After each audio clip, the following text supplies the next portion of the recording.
You're not on the list. The words didn't echo. They landed flat. Final. I smiled anyway. Check again. Aria Vale, sister of the bride. The young coordinator, Maddox, looked down at his tablet as if it might apologize for him. His jaw tightened. Around us, chandeliers glowed like they were lit for royalty. White orchids framed the marble staircase. A violinist played something delicate enough to slice. I'm sorry, Miss Vale, I have the full registry, you're not included. Behind him, guests drifted through the entrance of the Larkmont estate, laughing beneath crystal light. Champagne flutes clinked, cameras flashed. My heels felt suddenly louder than the orchestra. My sister, Celine Vale, always did enjoy an audience. I stepped aside and called her. She answered on the third ring, breathless, probably surrounded by stylists adjusting lace and diamonds. Why am I not cleared at your wedding? Silence. Then a soft laugh. Not shocked, not confused. Aria, did you honestly assume you were invited? There it was. Clean, precise. For optics, let's not pretend. The line went dead before I could respond. Maddox shifted uncomfortably. Would you like me to call security? No, I said gently. That won't be necessary. From my bag, I removed a single matte ivory box tied with black silk ribbon. No card, no explanation. Please make sure Celine receives this personally. He hesitated. I held his gaze. He took it. I turned away from the chandeliers, from the music, from everything glittering. I didn't cry, but as I walked down those stone steps, I knew something she didn't, and in a few hours, she would wish my name had stayed off that list. Before I tell you what happened next, I'm curious. Where are you listening from right now? Is it late at night with the lights dimmed, or are you pretending to work while this plays in the background? And what time is it where you are? Tell me. I read every comment. People think humiliation starts in public. It doesn't. It starts quietly, years earlier, at dinner tables, in family portraits, in the way a name is skipped. My name is Aria Vale. I'm 29 years old. I grew up in a glass mansion overlooking the harbor in Charleston. From the outside, my family looked untouchable. My father, Roland Vale, built Vale Maritime Logistics into a regional empire. Structured, commanding, always calculating. My mother, Celeste Vale, curated charity galas like they were competitive sports. Perfect posture, perfect smile, selective affection. And then there was Celine, 18 months older, polished, strategic, born knowing where cameras were placed before flashbulbs popped. Teachers adored her, investors remembered her, my parents orbited her. At events, I stood slightly behind her shoulder, not hidden, just unnecessary. When Celine won debate championships, Roland ordered champagne. When I won a statewide writing award at 16, Celeste said, "That's sweet. Does it pay?" I learned early that applause in our home required profit. The only person who ever studied my face long enough to notice the quiet was my grandfather, Alistair Vale. He would tap his cane against the marble floor and whisper, "Visibility isn't the same thing as value." He died when I was 19. After that, Celine didn't just shine. She erased. And what happened at the Larkmont estate wasn't spontaneous cruelty. It was a pattern. But what she never understood, while she curated perception, I was building something far more dangerous than image. I didn't drive home. I drove to the waterfront. Charleston at dusk has a way of pretending everything is gentle.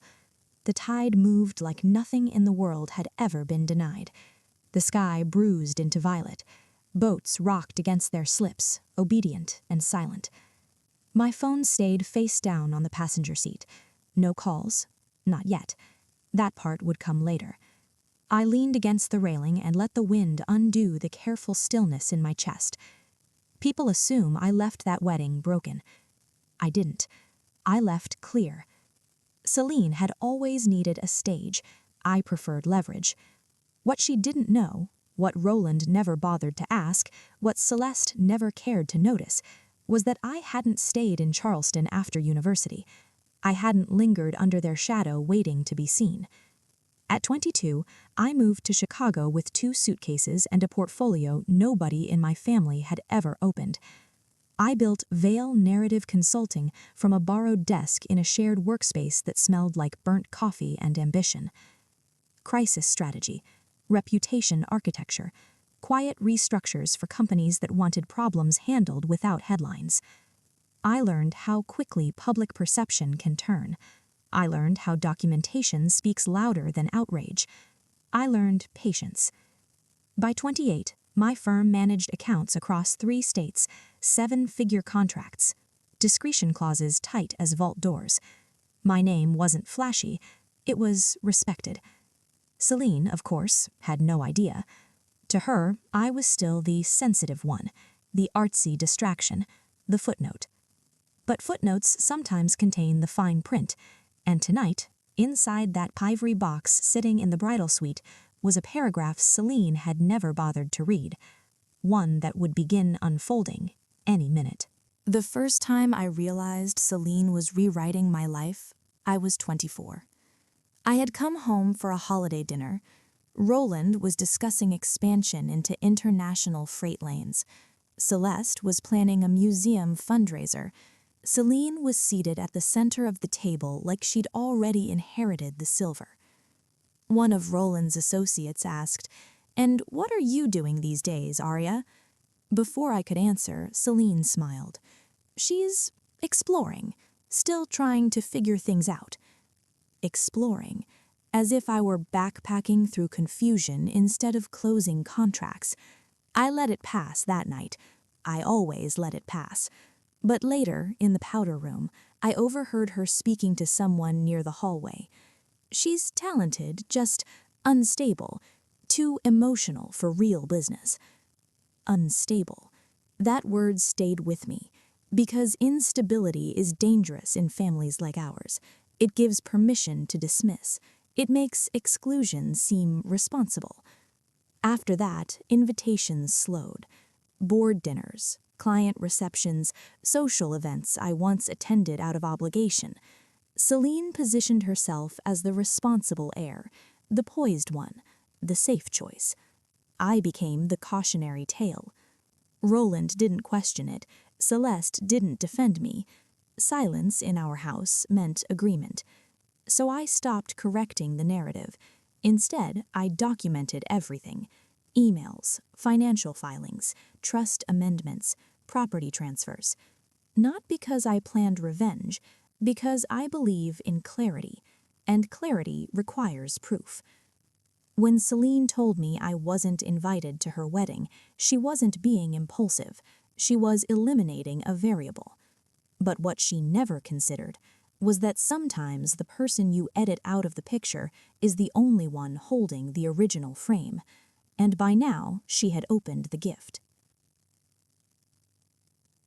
I wasn't inside the ballroom when Celine untied the ribbon, but I know exactly how it unfolded, because 3 hours after I left the Larchmont estate, my phone began vibrating across the console like it had a pulse of its own. First call, Celeste. Second, Roland. Then an unfamiliar number. Then another. Then our family attorney, Gregory Harlow. I watched the screen light up against the dark harbor and didn't touch it. Inside that ivory box was no dramatic object, no glittering spectacle, just paper. Thick, embossed, undeniable paper. At the top of the stack, a certified copy of Alastair Vale's final trust amendment, notarized 6 months before he died. The language was precise. All discretionary shares previously presumed allocated to primary successor Celine Vale were restructured into a separate holding entity. That entity bore a different managing partner, Arya Vale. Below that, asset breakdowns, voting control, silent equity in Vale Maritime Logistics, contingency clauses triggered in the event of reputational mismanagement by executive heirs. Celine had built her identity around inevitability, heir apparent, But Alastair had been meticulous. He believed in merit over optics, and he had watched longer than anyone realized. The final document was a handwritten letter. Short, direct. Visibility deceives. Character decides. He had signed it in ink that pressed hard enough to leave grooves in the cage. Celine didn't just open a gift, she opened a restructuring of power, and the worst part, it was completely legal. By the time Gregory Harlow started calling, the wedding had paused, not collapsed, paused, because someone had to verify whether the bride still controlled what she'd been promising investors for months. I let the phone ring again, because the next move wasn't emotional, it was procedural, and Celine had just walked into a clause she never bothered to read. Gregory Harlow left a voicemail at 9:17 p.m. His tone wasn't warm. It wasn't hostile either. It was cautious, the way attorneys sound when something expensive has shifted. Arya, we need to discuss the trust amendment immediately. There's confusion regarding controlling interest. Confusion. That was generous. By 9:24, Roland texted, "Call me, now." At 9:31, Celeste sent 3 messages in a row, something she never does. "This isn't funny. What have you done? Guests are asking questions." Guests.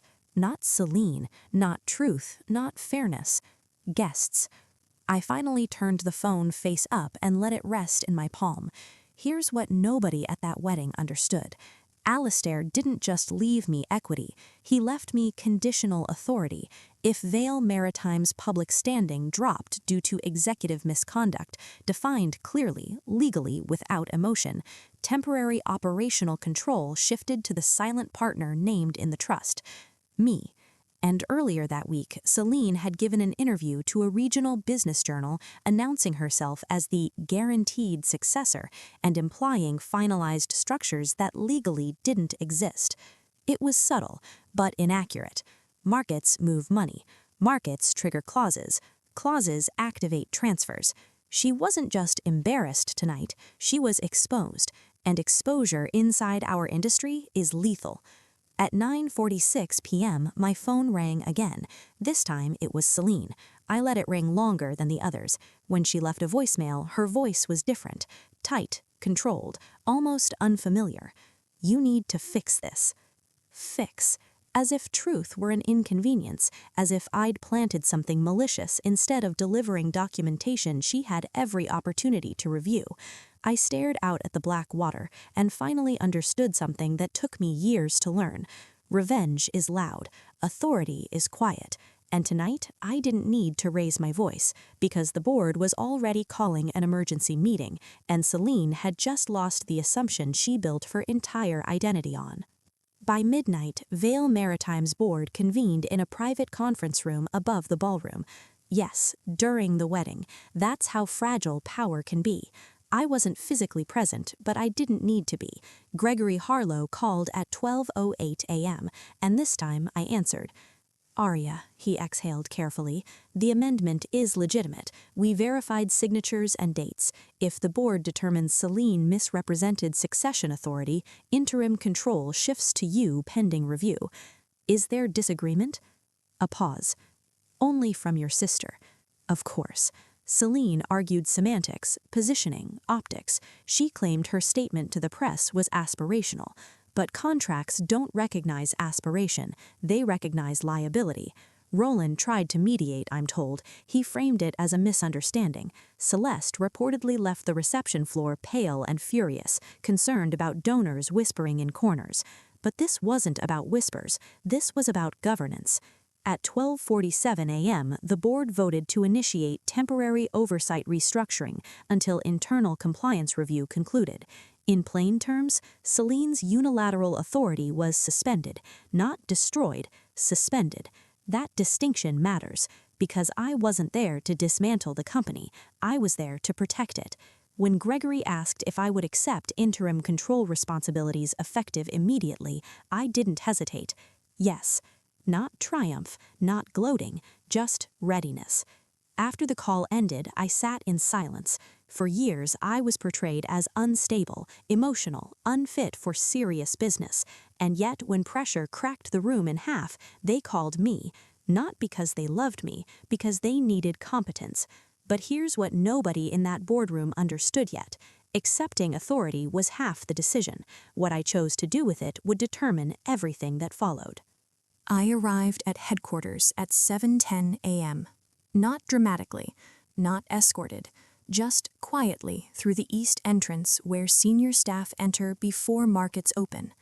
The glass lobby reflected a version of me my family never bothered to memorize. Tailored charcoal suit, hair pulled back, no hesitation in my stride. Reception froze for half a second when they saw me sign in under managing partner, interim. News travels fast inside executive floors. By 8 a.m., department heads gathered in conference room A, compliance, legal, finance, communications. Celine's office door remained closed. Roland sat at the head of the table, posture rigid. He didn't greet me as a daughter. He greeted me as risk mitigation. "Proceed," he said. So I did. First order, issue internal clarification memo correcting succession misstatement. Transparent language, no blame, just accuracy. Second, initiate governance audit to reassure investors. I selected an independent firm. Third, pause any discretionary capital announcements until review concluded. Measured, stabilizing, protective, not punitive. That's the part people misunderstand. I wasn't there to humiliate Celine further. I was there to prevent market bleed. By mid-morning, our share valuation steadied. Investor calls shifted from alarmed to cautious. That's progress in our world. Around 11:30, Celine finally entered the room. Her wedding makeup had been removed.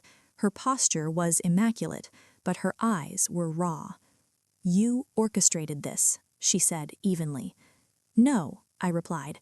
"I documented it. There's a difference." She looked at Roland. For the first time in our lives, he didn't rush to cushion her. Because performance doesn't protect balance sheets. Competence does. And that was the cruelest revelation for her. Not that I had power, but that I handled it calmly. By afternoon, tabloids hadn't caught wind of anything dramatic. The situation was contained, controlled. But containment isn't resolution.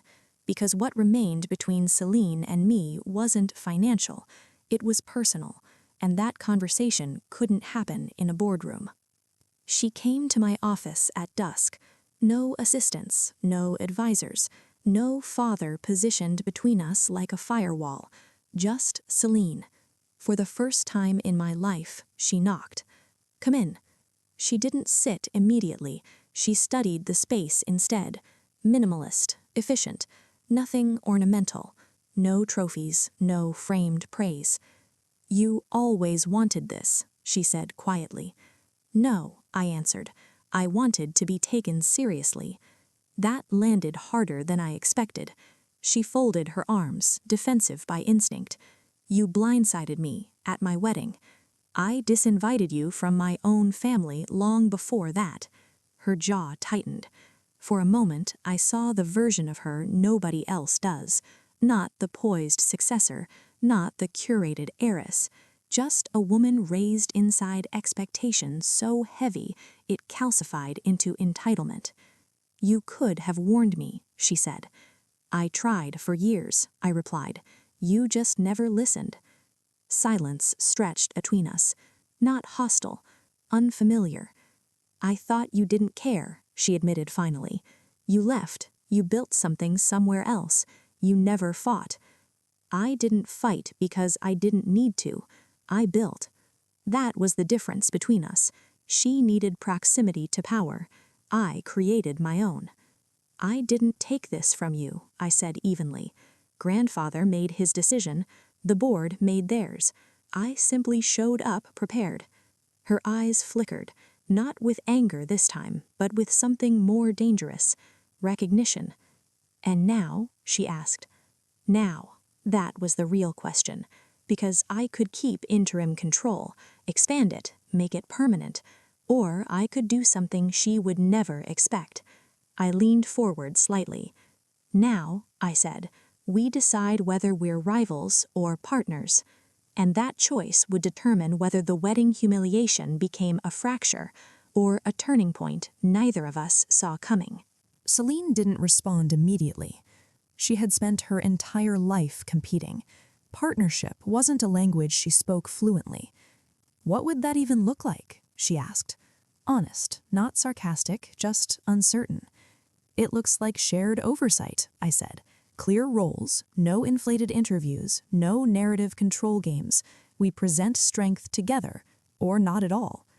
And you'd step back? I'd step with. That distinction matters. Power isn't always about possession. Sometimes it's about structure. Roland joined us an hour later. For once, he didn't dictate the outcome. He listened. Really listened. By the end of the week, we formalized a dual governance model. I retained conditional authority during compliance reviews. Celine kept operational leadership, supervised, transparent, accountable. The board approved unanimously. The market stabilized.